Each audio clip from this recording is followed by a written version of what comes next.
Hello, আসসালামু আলাইকুম।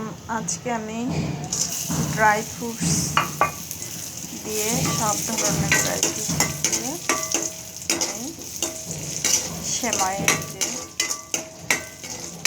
জর্দাটা আছে এটাই বানাবো। তো এটা মচমচে জর্দা আমার ভেজে নিয়ে আসে। সেখানে কাঠবাদাম, কাজু বাদাম এবং কিশমিশ আমি একটু বাদামি কালার করে ভেজে নিয়েছি। তারপরে এই যে এই বনফুলের লাচ্চা সেমাইটা এর মধ্যে ফেলে দিলাম।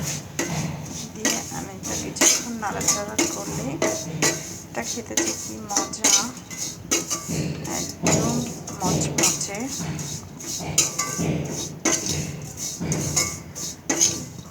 এটাকে আমি এখন একটু চিনি দিয়ে দেবো।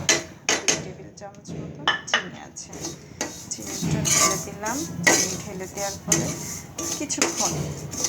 অল্প কিছুক্ষণ আমি নাড়াচাড়া করবো। অল্প কিছুক্ষণ নাড়াচাড়া করলেই আমাদের কিন্তু মচমচে যে জলটা সেটা রেডি হয়ে যাবে।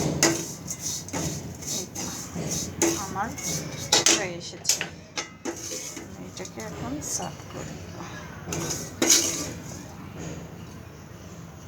এটাকে এখন এই তো দেখেন উপর দিয়ে ছড়িয়ে দিলাম।